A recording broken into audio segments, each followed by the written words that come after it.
was a dark and stormy night. Well, it was, just not until later in the novel. Hello and welcome. Today I'm taking a look at Cold Moon Over Babylon by Michael McDowell. This is for the reading event Don't Die July. Please be sure to check out Ven's Book Corner and The Bookworm, the two creators of this event. Today with Cold Moon Over Babylon, as I say, the storm and the rains are coming later in the book. Cold Moon Over Babylon is certainly an example of McDowell's writing where things start out bad and get much, much worse. The events in the story take over a week from beginning to end.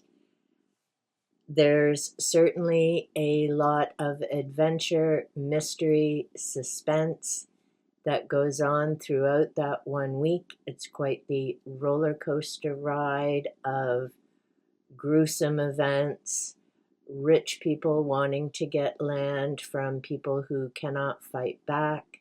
In this case, it's the Larkin family. They own a blueberry farm. The prologue of the story begins in July 1965, and Jim and his wife Joanne Larkin are out on the Styx River just enjoying a pleasant day out. Their daughter Margaret and son Jerry are at home with Jim's mother Evelyn, who's babysitting, so they're enjoying a pleasant day out. As they're out on their green boat, and that's important, that boat will continue to come up throughout the story. They're enjoying the day, and Joanne notices something just a little ways away from the boat. Jim mentions that it's a croaker sack, and apparently, based on the rest of the conversation, this is something important to the farmers, and they don't want to see a good sack go to waste. They row over to get closer and pull the sack into the boat. Unfortunately, the sack is full of rattlesnakes. As the reader, we know what happened to Jim and Joanne and their bodies. However, the other residents of the small town of Babylon, where the story takes place, don't ever find out what happened to them. As far as Evelyn and their children know, Jim and Joanne went out to enjoy a day on the river and were never seen again. However, the green boat does get found, but their bodies are never found. The story begins with a description of the small town of Babylon where our story takes place, and the roadways coming in and out. We learn that the Larkin farm is in a very secluded area. There aren't many people around it. The Styx River flows past it. We also find out that the blueberry yield has been decreasing over a number of years, and both Evelyn and Jerry, who runs the farm, are concerned about this, as they both know that there's still money owing on the farm and they're not quite sure how they're going to end up making the payments. They have an old car that Jerry uses to take the blueberries into town to sell. It's not in the best of shape, but it gets the job done because they don't really have money to buy something new. That gives you an idea of the challenges that this family is facing. At this point, Margaret is 14 years old, Jerry is in his early 20s, and Evelyn is, of course, getting older and worried about how to take care of her grandchildren and hang on to this farm and property so that they at least have somewhere to live, she hopes. We also meet James Redfield, and no, he's not the same one from the Celestine Prophecy. This James Redfield is an older gentleman.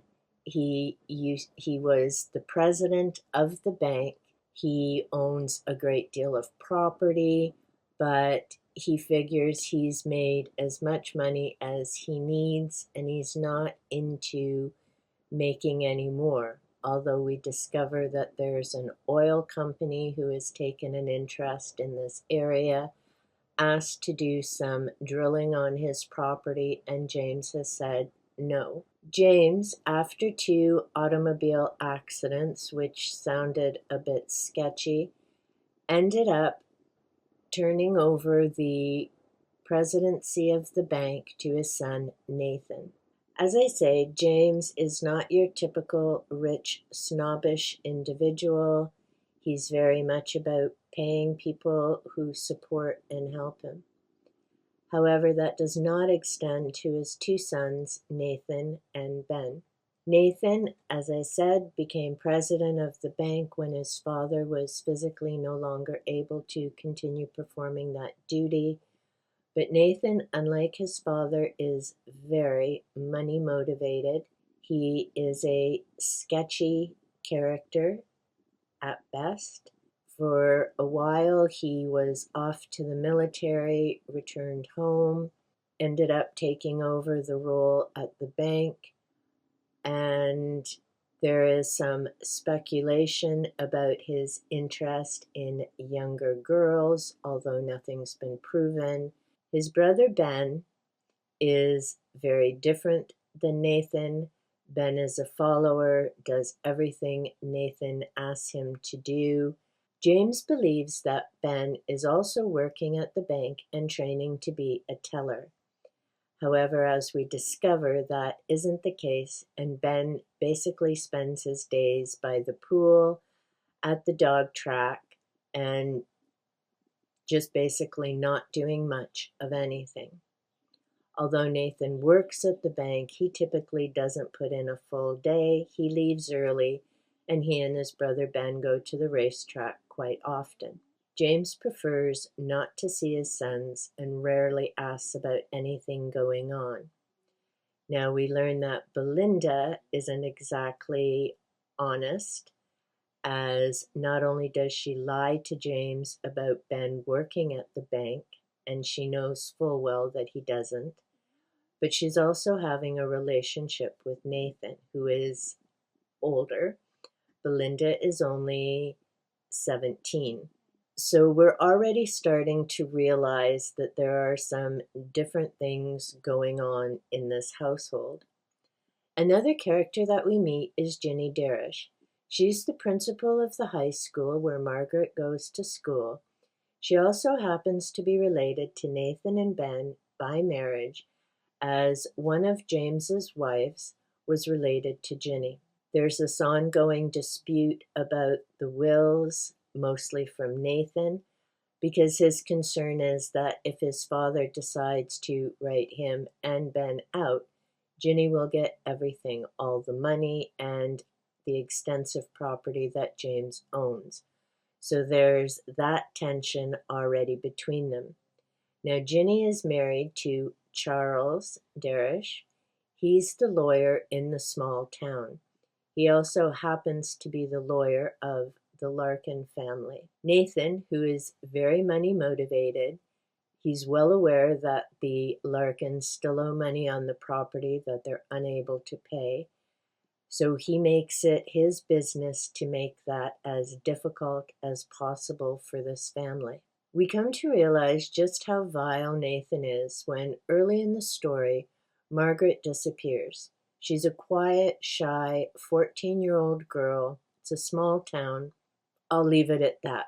As I said in my earlier comments with Michael McDowell books, he really doesn't leave much to the imagination. It's not long after that Margaret's body is found. The sheriff is at a loss to explain how something like this could happen. He's also feeling somewhat guilty because when Evelyn and Jerry had come in to report Margaret missing several days before, the sheriff didn't take that report seriously. Evelyn and Jerry have to go into town to identify the body.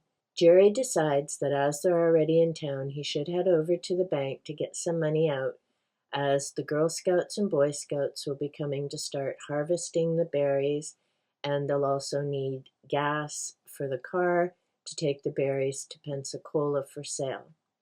While Jerry's standing in line to make a withdrawal, Nathan notices Evelyn sitting by herself. He decides to go over and he begins badgering her about the money she owes, that he hopes Jerry's putting money in, not taking money out. He's just a vile character.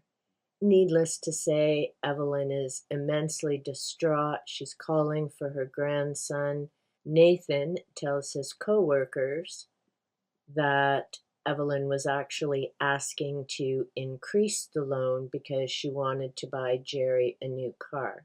But he's telling lies, and partly because it's a small town and he's well aware that there will be people who will spread that throughout the town, and he's starting to set up a very vile plan. Another part of the plan that comes up is, of course, we have the teacher who was the second to last person to see Margaret alive, Nina, the housekeeper of James Redfield, being the last. Warren Perry, Margaret's teacher that she was helping out, also happens to be a tenant of the sheriff. He lives above his garage. So after Margaret's body is found, the sheriff decides to talk to Warren, and Warren seems a bit nervous and upset. The sheriff finds that unusual. So after Warren leaves to go to the school, the sheriff does a search of Warren's apartment. Of course, it's an illegal search.